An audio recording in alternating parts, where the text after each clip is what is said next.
మత్తయి సువార్త 17వ అధ్యాయము 21వ వచనం. ఇది బాపూజీ బ్రదర్కి వచ్చిన దేవుని సేవకులు ఆయన గారికి వచ్చిన వాగ్దానము.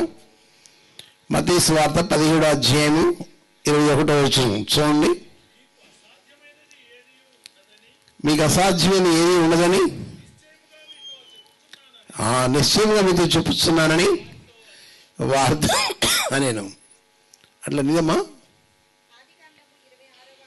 ఆదికాండం 26వ అధ్యాయం 3వ వచనం చదవండి. ఆదికాండం 26వ అధ్యాయం 3వ వచనం. దేశమందు పరవాసివై ఉండము, నేను నీకు తోడైండి నేను ఆశీర్వదించదను. చాలు. అదేమో ఇస్సాకు వచ్చిన వాగ్దానం కనుక అందులో అంటాడు, దేవుడు అతనికి ప్రత్యక్షమయ్యాడు. 2వ వచనంలో అబ్రహాం కుమారుడైనటువంటి ఇస్సాకుకి దేవుడు ప్రత్యక్షమై ఈ వాగ్దానం ఇచ్చాడు. నువ్వు ఐగుప్తులోకి వెళ్ళొద్దు, నేను నీకు చూపించిన ఈ దేశంలోనే ఉండు, నేను నీకు తోడుగా ఉంటాను. అది ఆయన ఇచ్చిన వాగ్దానం. అలానే బాపూజీ బ్రదర్ కూడా ఇచ్చిన వాగ్దానము, నీకు అసాధ్యమైనది ఏది ఉండదు అని ప్రభు ఇచ్చాడు వాగ్దానం. అయితే నేను ఒక వాక్యం చెప్తాను. సంఖ్యాకాండము 24వ అధ్యాయం.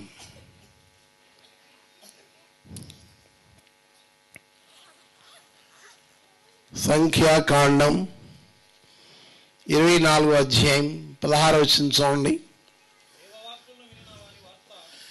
దైవ వాక్కులు వినిన వారి వార్త, మహోన్నతుని విద్యను ఎరిగిన వాని వార్త, అతడు పరవశుడై కన్నులు తెరిచిన వాడై సర్వశక్తిని దర్శనము పొందెను. ప్రార్థన చేసుకొని కాసేపు వాక్యాన్ని మనం ధ్యానం చేసుకుందాం. పరలోకమున మా తండ్రి, పరిశుద్ధమైన మా దేవా, మీ ప్రియ కుమారుడు యేసుక్రీస్తు వారి శ్రేష్టమైన నామమును బట్టి మహిమ ఘనత ప్రభావం మీకు ఆరోపించుకుంటున్నాం. మా దేవా, మీరెంతైనా నమ్మదగిన దేవుడు. మేము కేవలం మట్టి మనుషులం, మట్టి బుద్ధులు కలిగిన వారము. మా తండ్రి, మీరు పరసంబంధమైనటువంటి ఉన్నతోన్నతమైనటువంటి దేవుడు. మా దేవా, మీకు మాకు ఎక్కడ పొంతనకు మాకు కనిపించదు. అయితే మీ మహా ఉచితమైన ప్రేమ చేత మీరు మా దగ్గరికి వచ్చారు, మా కోసం బలైపోయారు, మా పాపలన్నింటినీ పరిహరించారు, ప్రాయశ్చిత్తం చేశారు. మీ పరిశుద్ధమైన రక్తంతో మమ్మల్ని కొనుక్కొని విమోచించుకొని మీ బిడ్డలుగా చేసుకున్నారు. అంతేకాదు, మాకు ఒక మంచి భవిష్యత్తును మీరు మాకు అనుగ్రహించారు. దేవా, మీకు స్తోత్రాలు చెల్లిస్తుంటున్నాం. కాబట్టి కాసేపు మీ పరిశుద్ధమైన నామను సంకల్పమును ధ్యానం చేసుకున్నట్లో మీ సహాయం మాకు మెండుగా అనుగ్రహించమని ప్రార్థన చేస్తుంటున్నాం. మీ దాసుడు మా ప్రియుడు బాబుజీ కోసం ప్రార్థన చేస్తున్నాము. దేవా, కరిగించండి. చిన్న వయసులో మీరు ఆయన వెతికి రక్షించుకొని మీ పరిశుద్ధమైన పనిని తనకు మీరు అప్పగించారు. అందుకోసమై మిమ్మల్ని స్తుతిస్తూ కొనియాడుచూ పూజిస్తున్నాం. గత 25 సంవత్సరాలుగా తాను మీ సేవలో కొనసాగడానికి మీరు చూపించిన మీ మహాకృప కోసం స్తోత్రము, దయ కోసమై స్తోత్రములు. మా తండ్రి, ఈ సమయంలో మేము మీ పరిశుద్ధమైన వాక్యం దగ్గరికి వస్తుంటుండగా, మీ పాదాలు ముట్టుచుంటుండగా మమ్మల్ని కనికరించండి. మీ మాటలతో మమ్మల్ని తృప్తిపరచండి, బలపరచండి, నూతనపరచండి. ప్రభావ, మీ నామానికి మహిమ రప్పించుకోవాల్సిందిగా ప్రార్థన విజ్ఞాపన చేస్తూ చేరువచ్చిన వారందరి కొరకే కూడా మీకు వందనములు స్తోత్రాలు చెల్లిస్తూ యేసుక్రీస్తు వారి శ్రేష్టమైన నామములో మీకు వినయంగా స్తుతించి వేడుచున్నాం తండ్రి. ఆమేన్.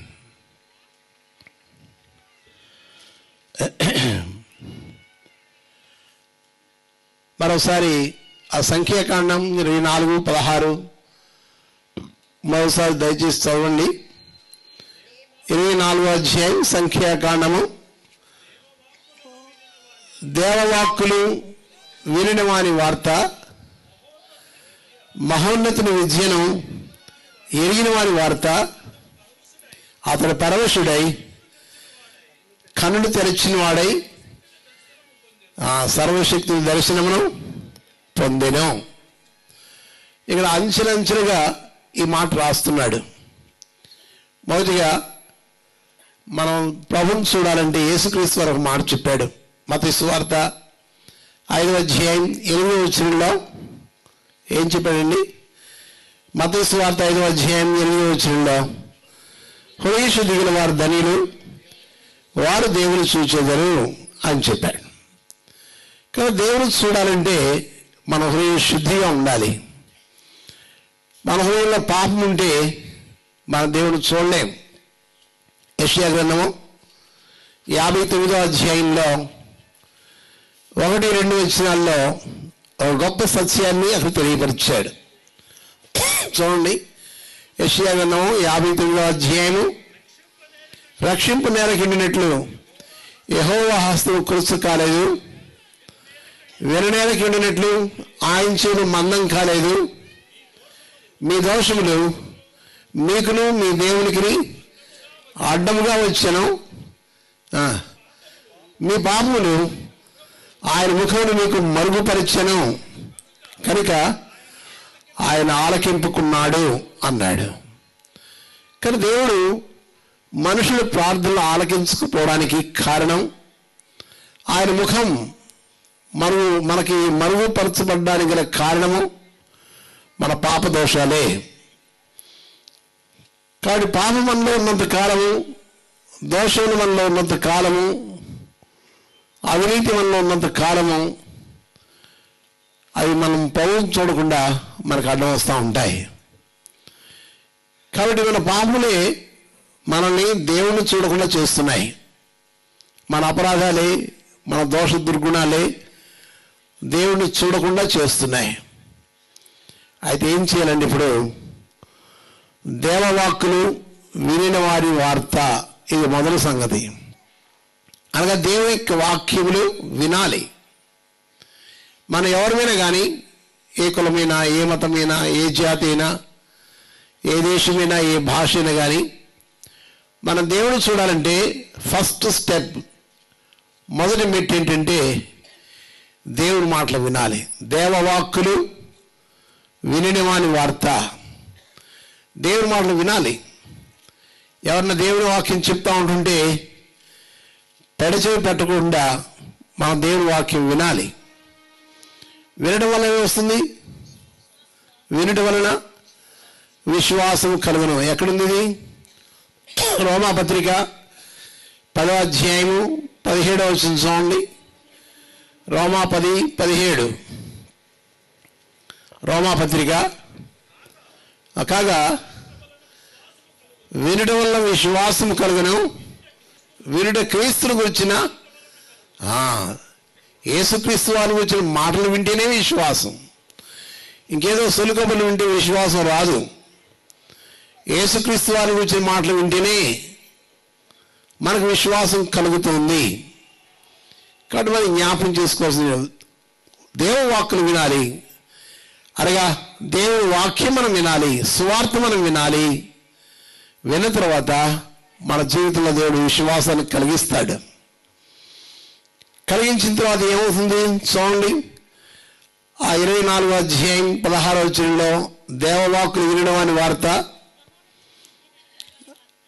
మహోన్నతుని విద్యను ఎరిగిన వాని వార్త, తర్వాత కన్నులు తెరిచాడు. కానీ దేవుని వాక్యం ఎప్పుడైతే మన హృదయంలో ప్రవేశిస్తుందో మన మనోనేత్రములు తెరవబడతాయి. ఎక్కడుంది మాట? 2 కొరింథీ పత్రిక 4వ అధ్యాయం 8వ వచనం 4వ వచనం చూడండి. 2 కొరింథీ 4:4లో దేవుని స్వరూపి అయిన క్రీస్తు మహిమను కనబరుచు సువార్త ప్రకాశము వారికి ప్రకాశింపుకున్నట్లు ఈ యుగ సంబంధమైన దేవత అవిశ్వాసమైన వారి మనోనేత్రములకు గుడ్డితనం కలుగు చేస్తుంది. కానీ ఈ యుగ సంబంధమైన దేవత అంటే సాతాను లేక అపవాది. వాడు ఏం చేస్తాడంటే మన మనోనేత్రాలు మూసివేస్తాడు. అయితే మన మనోనేత్రాలు తెరిచినప్పుడు ఎట్లా తెరవబడతాయి? 5వ వచనం, అక్కడే 5వ వచనం, అంధకారంలో నుండి ఆ వెలుగు ప్రకాశించుగాక అని పలికిన దేవుడే తన మహిమను గూర్చిన జ్ఞానము యేసుక్రీస్తునందు వెల్లడిపరచుటకు మా హృదయంలో ప్రకాశించాడు. చూసారా, ఇక్కడ వాక్యం వినాలి, వినడం వల్ల విశ్వాసం వస్తుంది. విశ్వాసం వచ్చిన తర్వాత మన మనోనేత్రాలు తెరవబడతాయి. అప్పుడు ఆయనే మన హృదయంలో ప్రకాశిస్తాడు. మన హృదయంలో ప్రకాశించేవాడుగా ఉంటాడు. ప్రకాశించిన తర్వాత ఏం జరుగుతుందండి? 24వ అధ్యాయం 16వ వచనంలో అతడు సర్వశక్తిని దర్శనము పొందెను. అప్పుడు దేవుడు మనకు కనిపిస్తాడు. దర్శనము అంటే అర్థం ఏంటంటే దేవుడు కనిపించుట అని అర్థం. కాబట్టి దేవుడు మనకు కనిపిస్తాడు. ఇది ప్రాసెస్, ఇది విద్య. లోకంలో ఎన్నో రకరకాల విద్యలు మనకు ఉంటాయి. కానీ అన్ని విద్యల కంటే శ్రేష్టమైన విద్య, దైవ సంబంధమైన విద్య ఈ విద్య. అందుకని మన ప్రియుడు బాబుజీ బ్రదరు చిన్నతనంలో తాను ఎంకామ్ చదువుకున్నప్పుడు ఆ చదువుకునే టైంలోనే తాను పరిచయం చేస్తూ ఉండేవాడు. అలాంటి సమయంలో అంటే మేము బంధువులంగా లేక మరి ఒక చోట ఉన్న వాళ్ళంగా, నేను గుంటూరు సీఎంలో చాలా కాలం 8 సంవత్సరాల కాలం పాటు అక్కడ దేవుని సేవకులు అరుణ్ గారి టైంలో నేను కూడా అక్కడ ఉంటూ వచ్చాను. కానీ దాన్ని బట్టి, మా బంధుత్వాన్ని బట్టి, మా స్నేహాన్ని బట్టి నేను తరచుగా వీళ్ళింటికి వస్తుండేవాడిని. ఇంట్లో ఉన్న వాళ్ళ విషయాలన్నీ కూడా వాళ్ళ నాన్నగారు ఐజక్ గారు లేక లక్ష్మి గారు ఆయన కూడా ఎన్నో విషయాలు నాతో పంచుకుంటూ ఉండేవాడు. అలాంటి సందర్భంలో ఈ బాబుజీ కూడా తన ఎంకామ్ చదువుకున్నాడు. అలాంటి సమయంలో తన ఒక సందిగ్ధావస్థలో ఉన్న టైంలో నేను కొంచెం మాట్లాడుతూ వచ్చాను. ఎంతోమంది మాట్లాడారు. నేను కూడా అంటే ఆయన సేవకు రావడానికి దేవుడు నన్ను కూడా ఉపయోగించుకున్నాడు.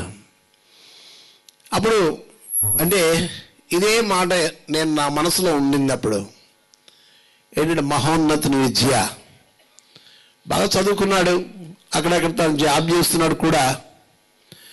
అయితే అదంతా లోక సంబంధమైన విద్య, లోక సంబంధమైనటువంటి బ్రతుకు తెరువు కోసమై, లోక విజ్ఞానం కోసమై మనం సంపాదించుకునే విద్య అది. అయితే ఆ విద్యకి ఈ విద్యకి చాలా తేడా ఉంది. అదే లోక సంబంధమైంది, ఇదే మహోన్నతుని విద్య, అనగా పరలోక దేవుడు కూర్చున్నటువంటి విద్య. కానీ ఈ విద్య ద్వారా ఏమవుతుందంటే మన మనోనేత్రాలు జరిగించబడతాయి. ఈ మహోన్నతుల విద్య ద్వారా దైవ దర్శనం పొందుతాం. ఎప్పుడైతే దైవ దర్శనం పొందుతామో దేవుడు మనకు ఏదో ఒక పని అప్పగిస్తాడు. హిందువులు కూడా చూడండి, గుడి దగ్గరికి వెళ్తారు, వాళ్ళ గుళ్ళ దగ్గరికి గంట కొడతారు, కొబ్బరికాయ కొడతారు, వస్తా ఏదో తెచ్చుకుంటారు. వాళ్ళు ఏం తెచ్చుకుంటారు? కొబ్బరికాయ కొట్టినప్పుడు ఒక అరచిప్ప తెచ్చుకుంటారు కదా. వాళ్ళు అద్దెచ్చుకుంటారు, మనం అద్దెచ్చుకోం.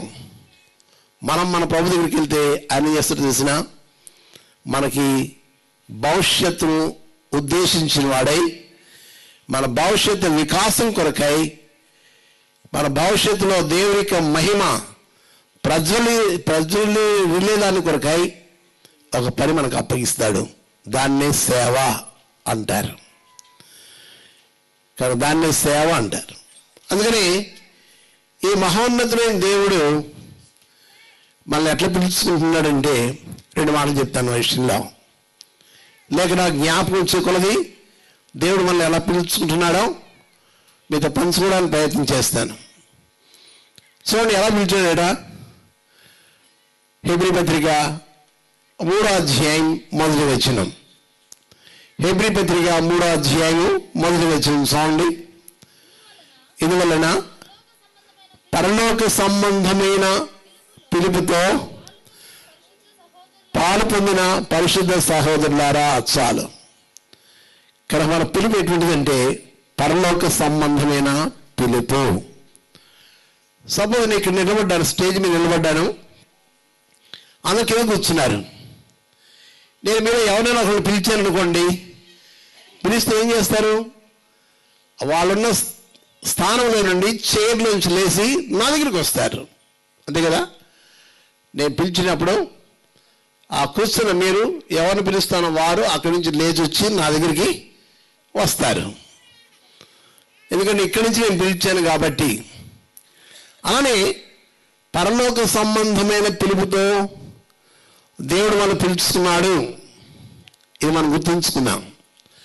అంటే భూమి మీద ఉన్నవారి మీద మనము, రకరకాల స్థితిగతుల్లో ఉన్నవారి మీద మనము, పాపంలో ఉన్నవారి మీద మనము, ఆయా దోషంలో ఉన్నవారి మీద మనము, లేకపోతే అక్రమ సంబంధమైనటువంటి లోక సంబంధమైన జీవితం జీవిస్తున్న వారమైన మనము, సాతాను చేతిలో ఉన్న వారి మీద మనల్ని పరలోకం నుంచి దేవుడు పిలుస్తున్నాడు. కాబట్టి అంటే మీరు ఎలాంటి పరిస్థితిలో ఉన్నా నా దగ్గర రండి, నేను పరలోకంలో చేరుస్తాను. అది పరలోక సంఘం పిలుపు. అందుకని యేసుక్రీస్తు వారు చెప్పారు ఏమని? ప్రయాసపడి భారం మోసుకొని చిన్న సమస్తమైన వాళ్ళారా నా దగ్గర రండి, నేను మీకు విశ్రాంతి అంటే పరలోకము అని అర్థం. అక్కడ నేను మీకు విశ్రాంతిని ఇస్తాను, నేను మీకు పరలోకం ఇస్తాను. కనుక పరలోక సంబంధమైన పిలుపుతో దేవుడు మనం పిలుచుకొని మనలో నికృష్టమైనటువంటి పాప స్థితిలో నుండి విడిపించి, సాతాను చేతుల నుంచి విడిపించి, లోక సంబంధమైనటువంటి రోత జీవితం నుంచి విడిపించి ఆయన మనల్ని పరలోకంలో చేర్చుకుంటూ ఉన్నాడు. ఇది మొదటి పిలుపు. రెండో పిలుపు చూడండి. ఫిలిప్పీ పత్రిక 3వ అధ్యాయము 14వ వచనం. ఫిలిప్పీ పత్రిక 3వ అధ్యాయము 14వ వచనం. దేవుని ఉన్నతమైన పిలుపునకు కలుగు బహుమానం పొందవలని గురి యొద్దకే పరిగెత్తుచున్నాను. చూడండి, పౌలు గొప్ప భక్తుడు, గొప్ప అపోస్తలుడు. ఆసియా ఖండంలో, ఐరోపా ఖండంలో విరివిగా సువార్త చేసి అనేక మందిని, వందల వేల కొలది ప్రజల రక్షణలోకి నడిపించిన వాడు. ఎన్నో సంఘాలు కట్టినవాడు. అలాంటి పౌలు చెప్పే మాట ఏంటంటే, మన తన దేవుని ఉన్నతమైన పిలుపునకు కలుగు బహుమానం పొందవలని. ఆ దేవుడు, మన దేవుడు ఉన్నతోన్నతుడు. బైబిల్లో చాలా పర్యాయాలు ఆ మాట రాశాడు. యెషయా గ్రంథంలో 57వ అధ్యాయం 15వ వచనంలో కూడా ఆయన మహాఘనుడు, మహోన్నతుడు, పరిశుద్ధుడు, నిత్య నివాసి అని రాశాడు. కానీ దేవుడు ఉన్నతుడు, ఆయన మహోన్నతుడు. అనగా అందరికంటే, అన్నిటికంటే ఆయన ఉన్నతోన్నతుడు. ఆ ఉన్నతోన్నతుడైన దేవుడు తన స్థానంలో నుండి ఆయన మనల్ని పిలుస్తున్నాడు. దేవుని ఉన్నతమైన పిలుపు. దేవుని సేవ అంటే ఉన్నతమైన పిలుపు. లోకంలో, ముఖ్యంగా మన దేశంలో అందరికంటే ఎక్కువైన అధికారం కలిగిన వాడు ప్రధానమంత్రి కదా. హోదాలో ఆయన ఎక్కువ. అలానే అధికారం చలాయించే విషయంలో కూడా ప్రధానమంత్రి ఎక్కువ. అయితే దేవునికి సేవ అనేటువంటిది ఆ ప్రధానమంత్రి పదవి కంటే కూడా ఉన్నతమైనటువంటిది, ఉన్నతమైనటువంటిది. ఎందుకంటే ఆ పని దేవుడు మనకు అప్పగించినటువంటి దేవుడు ఆయన మహోన్నతుడు, ఆయన ఉన్నతోన్నతుడు. కాబట్టి అలాంటి పరలోక స్థలమైన పిలుపుతో దేవుడు మనం పిలుచుకున్నాడు, ఉన్నతమైన పిలుపుతో దేవుడు మనం పిలుచుకున్నాడు. కాబట్టి సేవ అంటే అంత విలువైంది. ఇంకో మాట, మొదటి పేతురు పత్రిక 3వ అధ్యాయము 9వ వచనం. మొదటి పేతురు పత్రిక 3వ అధ్యాయం 9వ వచనం చూడండి. ఆశీర్వాదములకు వారసులగుటకు మీరు పిలువబడితిరి. దేవుని సేవ అంటే ఏంటంటే మనం ఆశీర్వదించబడ్డాం, అదే ఆశీర్వాదాన్ని ప్రపంచానికి అందిస్తున్నాం. అది దేవుని సేవ. అసలు ఆశీర్వాదం అంటే అర్థం ఏంటి? ఇంటి మీద ఇల్లు కలుపుకోవడం కాదు, పొలానికి పొలం కలుపుకోవడం కాదు, ఉద్యోగాలు సంపాదించుకోవడం కాదు, ఉద్యోగంలో ప్రమోషన్ సంపాదించుకోవడం కాదు, పిల్ల జలతో కలకాలం సుఖంగా ఉండటం కాదు. ఆశీర్వాదం అంటే బైబిల్లో చక్కని నిర్వచనం రాశాడు, లేక అర్థం రాశాడు, భావం రాశాడు. ఎక్కడుందంటే అపోస్తలుల కార్యములు 3వ అధ్యాయం చివరి వచనంలో ఆశీర్వాదము అనే మాటకు సరైన అర్థము ఇక మనం చూడగలం. చూడండి, అపోస్తలుల కార్యములు 3వ అధ్యాయం 26వ వచనం. దేవుడు తన సేవకుని పుట్టించి మీలో ప్రతి వానిని వారి దుష్టత్వం నుండి మళ్లించుట వలన మిమ్మల్ని ఆశీర్వదించడం చాలు. కానీ ఆశీర్వాదం అంటే ఒక వ్యక్తి పాపం నుండి, దుష్టత్వం నుండి, రకరకాల దోష కార్యముల నుండి, లోకంలో ఉన్న చెడుతనము మాలిన్యంలో నుండి విడిపించబడమే దేవుని ఆశీర్వాదం. కానీ దేవుడు తన సేవకుల్ని ఎందుకు పిలుస్తాడంటే ముందు మమ్మల్ని లేక మనల్ని ఆయన పాపం నుండి, శాపం నుండి, మరణము నుండి, నరకము నుండి, లోక మాలిన్యం నుండి, సమస్తమైనటువంటి దోష కార్యములన్నింటిలో నుండి, చెడుతనమంతట్లో నుంచి విడిపించి ఇక మీరు వెళ్ళి లోకంలో అనేక మందిని విడిపించండి అని ఆశీర్వాదములకు వారసులుగా చేసేటువంటి పరిచర్య దేవుడు తన సేవకులైన వారికి ఇస్తున్నాడు. ఎంత గొప్ప పరిచర్య చూడండి. ఒక ముఖ్యమంత్రి చేయలేడు, ఒక ప్రధానమంత్రి చేయలేడు, వారికి అంత అధికారం కట్టబెట్టినా కానీ వారి ఎవరిని కూడా పాపం నుండి, శాపం నుండి, మరణం నుండి, నరకం నుండి, దుష్టత్వం నుండి, లోకం నుండి, చెడుతనము మాలిన్యం నుండి ఎవరిని విడిపించలేరు. ఇది మనుషులకు అసాధ్యం. ఆ మాట కూడా రాశాడు బైబిల్లో కదా. ఎక్కడ? కీర్తన 49వ అధ్యాయంలో 7వ వచనంలో రాస్తున్నాడు. కీర్తన 49:7. ఎవడును ఏ విధము చేతనను తన సహోదరుని విమోచింపలేడు, వాడు కుళ్ళు చూడక నిత్యము బ్రతుకున్నట్లు వారి నిమిత్తము దేవుని సన్నిధిని ప్రాయశ్చిత్తం చేయగలవాడు ఎవడనూ లేడు. వాని ప్రాణ విమోచన ధనము బహు గొప్పది, అది ఎన్నటికీ తీరక అలా ఉండాల్సిందే. చూసారా? కాబట్టి ఎంత అధికారం లోకంలో మనం సంపాదించుకున్నా కానీ మనము ఎవరిని వారి వారి పాపాల నుంచి విడిపించలేం. అయితే ప్రభువు యేసుక్రీస్తు వారు మనకిచ్చిన గొప్ప ధన్యత ఏంటంటే ముందు మనల్ని మన పాపం నుండి, శాపం నుండి, మరణం నుండి, నరకము నుండి, తర్వాత లోక మాలిన్యం నుండి, సమస్తమైన దుష్టత్వంలో నుండి, సాతాను అధికారంలోంచి మనం విడిపించి మీరు లోకంలో ప్రవేశించి అందరినీ మీ కంటి కనిపించిన వాళ్ళందరినీ కూడా మీరు విడిపించి దేవుని ఆశీర్వాదం వారసులుగా చేయండి అని ఈ గొప్ప పరిచర్య మనకిచ్చాడు. అది సేవ అంటే. చూసారా? దేవునికి ఉద్దేశము ఇలా ఉంటుంది.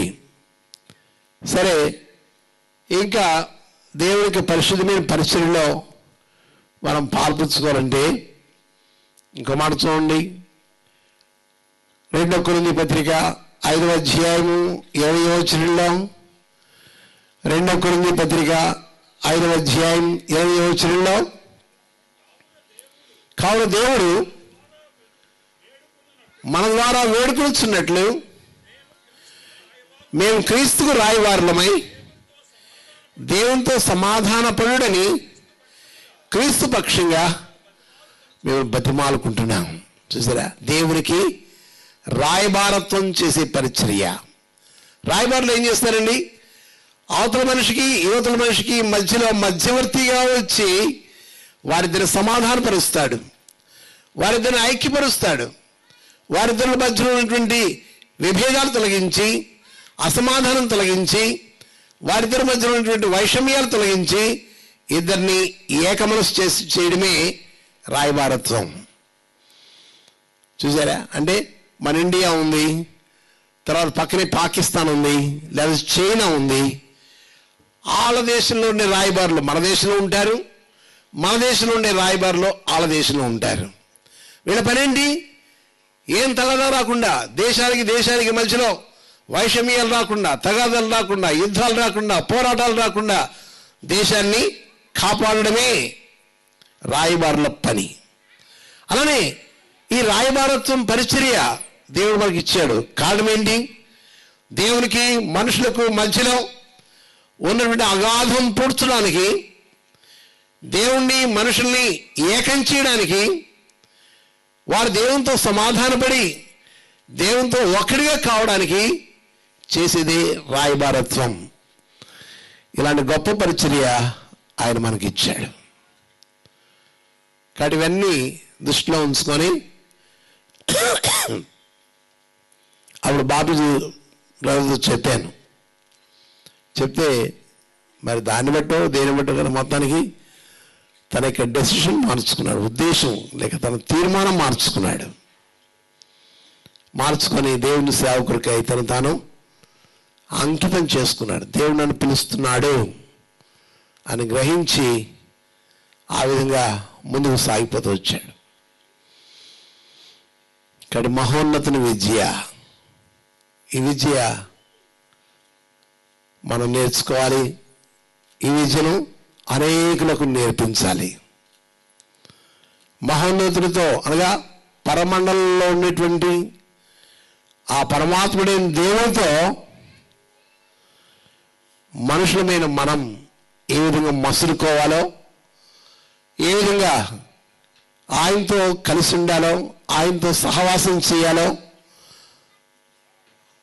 ఆయన మాటలు మనం ఎలా వినాలో, మన మాటలు ఆయన ఎలా వినాలో, ఈ సంఘీభావాన్ని లేకపోతే ఈ దేవుడికి మనకు ఉండేటువంటి ఈ అనుబంధాన్ని కొనసాగింపచేసేదే మహోన్నతుని విద్య. కనుక ఇలాంటి విద్యను ఎప్పుడైతే మనం కలిగిన వారమై అదే విద్యను మనం ప్రదర్శిస్తామో, అనగా సేవ చేస్తామో, తద్వారా ప్రజలు మేలు పొందుతారు. ఒక ఉద్యోగం చేసామనుకోండి, సపోజ్ తాను లెక్చరర్గా పనిచేశారు కొన్నాళ్ళు అటు తెలంగాణ ప్రాంతంలో. లెక్చరర్గా పనిచేస్తే తనకి ఎవరు స్నేహంగా ఉంటారు? తనతో పాటు లెక్చరర్గా పనిచేసే వాళ్ళే తన స్నేహం, లేక వాళ్ళతోనే తన పరిచయం, అచ్చట ముచ్చట కూడా వాళ్ళతోనే తను గడిపేవాడుగా ఉంటాడు. కానీ ఇప్పుడు చూడండి, చిన్నపిల్లలతో, సండే స్కూల్ పిల్లల దగ్గర నుండి, యవనస్తుల దగ్గర నుండి, పురుషులేమి, స్త్రీలేమి, వృద్ధులేమి, అన్ని వయసులో ఉండే వాళ్ళతో కూడా అందరినీ ప్రభు కొరకే సిద్ధపరిచేది పరిచర్య, రక్షణలోకి నడిపించేది పరిచర్య. ఆ తర్వాత చదువు లేని వాళ్ళు ఉంటారు, పట్టుబడి సాక్ష్యము కూడా లేని వాళ్ళు ఉంటారు. అలాంటి వాళ్ళతో ఎలా మాట్లాడి, ఏ విధంగా సువార్త చెప్పి వారిని ప్రభు తట్టు మలచేటువంటి పరిచర్య. అంత ఇంత చదువుకున్న వాళ్ళు ఉంటారు, వాళ్ళను కూడా బాగా చదువుకున్న వాళ్ళు ఉంటారు. అలాంటి వాళ్ళు కూడా ఉద్యోగస్తులు ఉంటారు, అలాంటి వాళ్ళు కూడా, ఐశ్వర్యవంతులు ఉంటారు, ధనికులు ఉంటారు, దరిద్రులు ఉంటారు. అన్ని రకాల ప్రజలని ప్రభు దగ్గరకు తీసుకొచ్చేదే దేవుని సేవా పరిచర్య. అలాంటి పరిచర్య దేవుడానికి అప్పగించాడు. ఇక్కడ మనం జ్ఞాపం చేసుకొని అలాంటి పరిచర్య దేవుడు ఈ 25 సంవత్సరములు కొనసాగించే కృపనిచ్చాడు. మరి అలాగే శైలజ కూడా తాను కూడా మంచిగా చదువుకున్నటువంటి వ్యక్తి, తాను కూడా పీజీ చేసింది. అయితే దేవుడు ఆమెను తనలో కూడా ఇలాంటి కార్యం జరిగించి వారిద్దరిని దేవుడు ఐక్యపరిచాడు. ఒక కుటుంబంగా చేశాడు. కుటుంబంగా చేసిన తర్వాత వారికి మంచిగా 2 పిల్లలు ఇచ్చారు. ఆ పిల్లలకి తర్వాత తల్లిదండ్రులకి ఈ 4 కూడా ఒకటే భారం. ఏంట భారం? సేవ చేయాలి. వాళ్ళందరికీ కూడా ఒకటే తాత్పర్యం, ఆత్మను సంపాదించాలి, ప్రభు కొరకే అందరినీ సిద్ధం చేయాలి. కనుక ఇది బాగా మనం మంచి ఉద్యోగం చేసినా కానీ వాళ్ళకి తలంపులు రావు, లేక వాళ్ళకి ఈ కమిట్మెంట్ లేకపోతే ఇలాంటి సమర్పణ వాళ్ళకు ఉండదు. ఒక మంచి ఉద్యోగస్తుడు అనుకోండి, చక్కగా వెళ్తాడు, కారులో వెళ్తాడు, కారులో వస్తాడు, చక్కగా హుందాగా జల్సాగా హాయిగా బ్రతుకుతారు, భార్య పిల్లలు మంచిగా అది సంపాదించుకుంటారు, మంచిగా జీవిస్తారు, అంతవరకే. కానీ ఈ సేవ చూడండి, అన్ని రకాల ప్రజల్ని మనము ప్రభు దగ్గరికి నడిపించే పరిచర్య. అన్ని రకాల కులస్తుల్ని, అన్ని రకాల మతస్థుల్ని ప్రభు దగ్గరికి తీసుకొని వచ్చే పరిచర్య. అందుకని యేసు చెప్పిన మాట ఏంటంటే, మార్క్స్ వార్తలో 16వ అధ్యాయంలో 15వ వచనంలో ఏం చెప్పాడు? మార్క్స్ వార్త 16-15 చదవలసిందేనా? మీరు సర్వ సృష్టికి వెళ్ళి సర్వ ప్రజలను స్వార్థ ప్రకటించుడి, నమ్మి బాప్తిసం పొందినవాడు రక్షించబడను. నమ్మని వానికి కనుక ఈ పరమ రహస్యాన్ని ప్రజలకు తెలియపరిచేదే దేవుని సేవ. దేవుని సేవ చేసేప్పుడు కొంతమంది మెచ్చుకునే వాళ్ళు ఉంటారు, కొంతమంది సహకరించే వాళ్ళు ఉంటారు, కొంతమంది ఎదిరించే వాళ్ళు ఉంటారు, కొంతమంది తిట్టిపోసే వాళ్ళు ఉంటారు, కొంతమంది కొట్టేవాళ్ళు కూడా ఉంటారు, కొంతమంది చంపే వాళ్ళు కూడా ఉంటారు కదా. బెల్లంపల్లిలో నేను సేవ చేసేటప్పుడు నాకంటే ముందు సేవ చేసేవాడు ఒక ఆయన, సంజీవి అని. ఆయన్ని బెల్లంపల్లి నుంచి తర్వాత వికారాబాద్ వెళ్ళాడు. అక్కడ సేవ చేస్తున్నప్పుడు ఉదయాన్నే లేచాడు, 10 మంది 15 మంది తీసుకొని వ్యాన్లో వెళ్ళి స్వార్థ చేసి ఇంటికి వచ్చాడు. ఇంట్లోకి అట్లా వచ్చాడో లేదో వాళ్ళందరూ మూఖముడిగా మందిరంలో ప్రవేశించి ఆయన్ని మందిరంలో చంపేశారు. అంటే ప్రాణత్యాగం చేసేది సేవ. ఇట్లా ఎంతమందిని? యేసుక్రీస్తు వారికి 12 మంది శిష్యులు అయితే 12 మందిని చంపేశారు కదా. పౌలునైతే నేను చిన్నప్పుడు నేను సండే స్కూల్కి వెళ్ళినప్పుడు విన్నాను, ఏమని? పౌల్ని నిలబెట్టి ఇటొక సైనికుడు నిలబడి 2 కత్తులు, కత్తులు అంటే బారు ఉంటే చూశారు, కత్తులు యుద్ధంలో ఉపయోగిస్తారు, అలాంటి కత్తులు 2 కత్తులు ఒక్కసారి ఇట్లా మెడని తెంచేసాయి, అలా చంపారు. పేతురునేమో యేసుక్రీస్తు వారి సిలువ వేసినట్టుగా సిలువ వేస్తానికి ప్రయత్నం చేశారు. పేతురు అన్నాడు, ఆయన మహాదేవుడు, ఆయనలాగా నన్ను ఎందుకు సిలువ వేస్తారు, నన్ను తలకిందులుగా సిలువ వేయండి అని చెప్పి ఆ విధంగా సిలువ వేయించుకున్నాడు. యోహానైతే నూనె బాండిలో ఆయన కోసం పెద్దగా నూనె బాండి తయారు చేసి దాని నూనె పోసి వేయించారు, మనిషిని గాడులు వేయించినట్టుగా. కనుక వీళ్ళందరూ ఏం చేశారంటే దేవుని సేవ చేసినందుకొరకై ప్రాణాలు కోల్పోయారు, హతసాక్షులయ్యారు. ఈ హతసాక్షులందరూ ఎక్కడున్నారు తెలిసిన? ప్రకటన గ్రంథంలో 6వ అధ్యాయంలో మనం 9వ వచనం 10వ వచనం కనుక చూస్తే అక్కడ కనిపిస్తారు. ప్రకటన 6వ అధ్యాయము 9వ వచనం చూడండి. ఆయన విప్పినప్పుడు దేవుని వాక్యము నిమిత్తమును వారిచ్చిన సాక్షి నిమిత్తమును వధింపబడిన వారి ఆత్మలను బలిపీఠం క్రింద చూచితిని. చూసారా, దేవుని బలిపీఠం దగ్గరికి వెళ్ళారు. ఎక్కడున్నా మనం దేవుని బలిపీఠం దగ్గరే కదా. 84వ కీర్తనలో ఏమన్నాడు? 84వ కీర్తన 3వ వచనం చూడండి. 84వ కీర్తన 3వ వచనం, నీ బలిపీఠం దగ్గర పిచ్చుకలకు గూటి స్థలం దొరికింది. అనగా పిచ్చుకలంటే అల్ప ప్రాణులు అని అర్థం. అనగా చాలా తేలికైన ప్రాణం కలిగింది. కాస్త ఎండ వేసింది అనుకోండి, బాగా ఎండ కాస్తే పిచ్చుకలు చచ్చిపోతాయి. అంత అల్ప ప్రాణులు పిచ్చుకలు.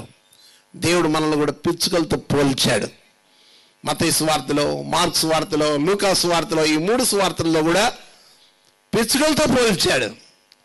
అలాంటి అల్ప ప్రాణుల మీరు మనకి 4 రోజుల నుండి చచ్చిపోయేవారు మీరు మనకి ఏం చేశారు? తన మందిరంలో, తన బలిపీఠం దగ్గర, తన శిలువ దగ్గర మనకు ఆశ్రయం ఇచ్చాడు. అవునా? మనం చనిపోయిన తర్వాత అనగా దేవుని సేవ చేసి మనం దేవుని కొరకే చనిపోయిన తర్వాత మళ్ళా ఇదే బలిపీఠం పరలోకంలో కూడా మనం చూస్తాం. ఆ పరలోకంలో బలిపీఠం దగ్గర ఇలాగా హతసాక్షులైన వారందరూ కూడా, దేవుని సేవ చేసి భూలోకంలో ఇబ్బంది పడ్డ వాళ్ళందరూ కూడా అదే బలిపీఠం దగ్గర చూస్తున్నాం. వాళ్ళందరూ ప్రభుని ప్రార్థన చేస్తున్నారు, వాళ్ళందరూ ప్రభుని వేడుకుంటున్నారు. పీడ జ్ఞాపం చేసుకో. దేవుని సేవ ఎంత ఘనమైందో, ఎంత ఆశీర్వాదకరమైందో. అనేకులను మరణం నుండి తప్పించే పరిచర్య, నరకం నుండి తప్పించే పరిచర్య కదా. సామెతలు ఏమన్నాడు? నాశనం నందు పడుటకు జోగుచున్న వారిని నీవు రక్షింపవా అన్నాడు. అది పరిచర్య. ప్రజలు నాశనంలో పడుతున్నారు. 15వ అధ్యాయం అనుకుంటే, బహుశా 15వ అధ్యాయం 24వ వచనం అనుకుంటాను, లేదా 24వ అధ్యాయం 15వ వచనం ఈ మాట రాస్తాడు. ఏమని? నాశనమునందు పడుటకు జోగుచున్న ప్రజలు. అంటే నాశనం అంటే నరకం, పాతాళం. వారి వారి పాపాన్ని బట్టి, అపరాధాలను బట్టి, దోష దుర్గుణాలను బట్టి ప్రజలు లోకము ఆ నరకంలో, పాతాళంలో పడవేయబడవలసిన వారుగా ఉంటున్నారు. అలాంటి ప్రజలైన వారిని, నాశనమునందు పడుటకు జోగుస్తున్న వారిని నీవు రక్షింపవా. కనిపించిందండి వాక్యం మీకు? 24:11 చదుమా. చావునకు విధించబడిన వారిని నీవు తప్పించము, నాశమునందు పడుటకు జోగుస్తున్న వారిని నీవు రక్షింపవా. ఇది ఒక బిగ్ క్వశ్చన్ ట్యాగ్. ఇది ఒక పెద్ద ప్రశ్న. సేవకి సవాల్ ఏంటంటే, నాశనంలో పడేటువంటి ప్రజలను, నరకంలో పడే ప్రజలను, పాతాళంలో పడే ప్రజలను, చావునకు విధించబడిన వారిని రక్షించేదే సేవ పరిచర్య. ఇలాంటి పరిచర్య దేవుడు మనకి ఇచ్చాడు. కాబట్టి మనం ఏం చేయాలి? ఒకవేళ ఇక చేయని మీరు అందరూ కూడా ఇలాంటి సేవ చేస్తే మీరు అందరూ ధనియులు, ఆశీర్వదించబడిన వాళ్ళు. లేదు మన మధ్యలో ఇదిగో బాబుజీ బ్రదర్ ఒక్కడే ఉన్నాడా, ఆయన ఫ్యామిలీ ఒక్కటే ఉందా సేవ చేసేవాళ్ళు, మనం అందరం ఏం చేద్దాం? వాళ్ళతో కోఆపరేట్ చేద్దాం, సహకరిద్దాం. వాళ్ళు చేసే ఈ దివ్యమైన పనిలో, వాళ్ళు చేసే ఈ గొప్ప పనిలో, ఈ దైవ సేవలో మనం వాళ్ళతో సహకరిస్తే దేవుడు మనకు కూడా బహుమానం ఇస్తాడు, మనకు కూడా ఆ ఆశీర్వాదం ఇస్తాడు. మనల్ని, మన కుటుంబాన్ని, మన పిల్లల్ని దేవుడు దీవించి మంచి భవిష్యత్తు వాళ్ళకు కూడా ఇస్తాడు. చూసారా, ధర్మశాస్త్రంలో రాసిన మాట ఏంటంటే, యుద్ధానికి వెళ్ళిన వారికి ఎంత జీతమో వారి సామానికి కాపలా కాసేవాడు కూడా అదే జీతం. అర్థమైందండి? యుద్ధంలో పనిచేసేటువంటి ప్రాణాలు తెగించి ప్రాణాలు అర్పించి దేశం కోసం పోరాడేటువంటి సైనికులకి ఎంత జీతమో వారి సామాన్లను భద్రపరిచేటువంటి వారు కూడా అదే జీతం. అలానే వారి మన మధ్య ఉన్నటువంటి బాబుజీ బ్రదరు ఆయన కుటుంబము పిల్లలు వారు ఈ సేవ పరిచయం చేస్తుండగా మనమందరం కూడా వారి సేవలో పాల్పంచుకుంటే వారికి సహకారులుగా నిలబడితే వెన్ను దండుగా నిలబడితే మనం కూడా వారి సేవ పరిచయంలో పాల్పంచుకుంటే దేవుడు మనకు కూడా బహుమానం ఇస్తాడు. ఇది మనం జ్ఞాపం చేసుకోవటం అవసరం. కాబట్టి మనం లోకంలో అనేకులకు సాక్షులుగా జీవించడం అవసరం. చివరిగా ఒక మాట చెప్పేసి ముగిస్తాను. అపోస్తలుల కార్యములు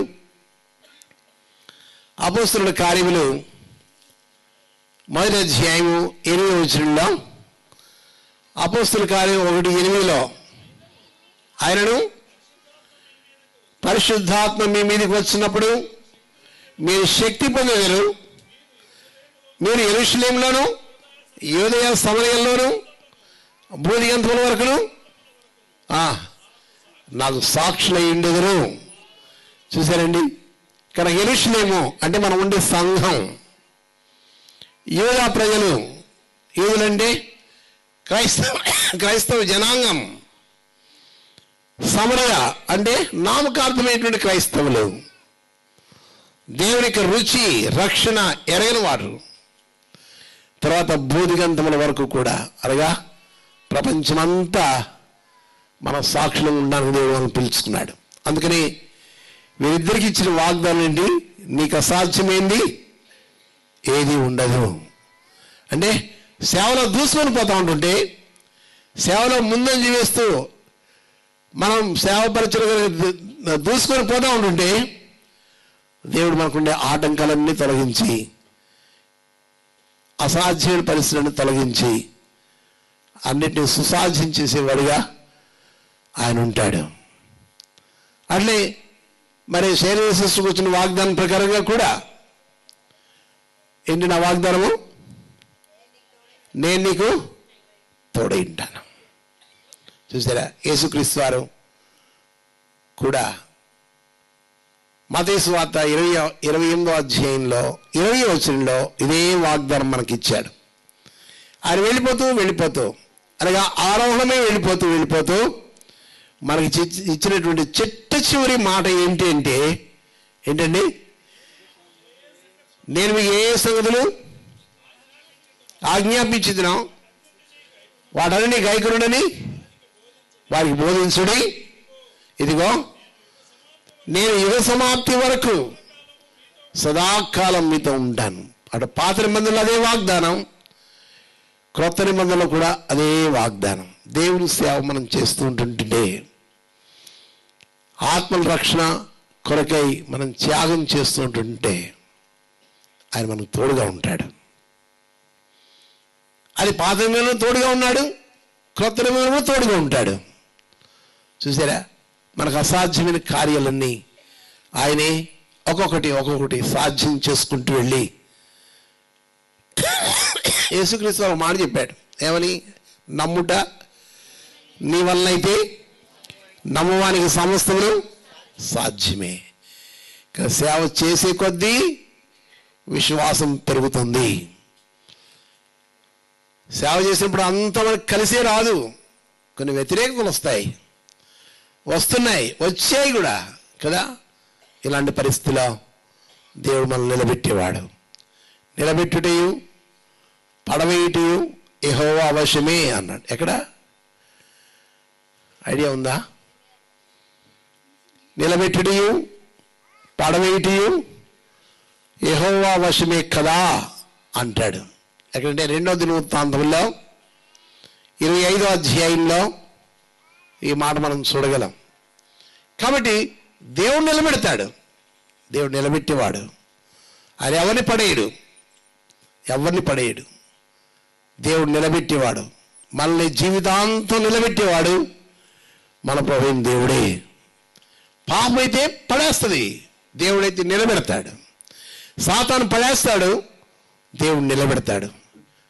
కాబట్టి దేవుడు వీరిని, వీరి సేవా పరిచయని, వీరి కుటుంబాన్ని దేవుడు 2026 సంవత్సరంలో ఏ ఉద్దేశంతో ప్రవేశపెట్టాడో ఆ తన ఉద్దేశం, సంకల్పాన్ని నెరవేర్చుకుంటూ వాని అంతవరకు కూడా నిలబెట్టునుగాక.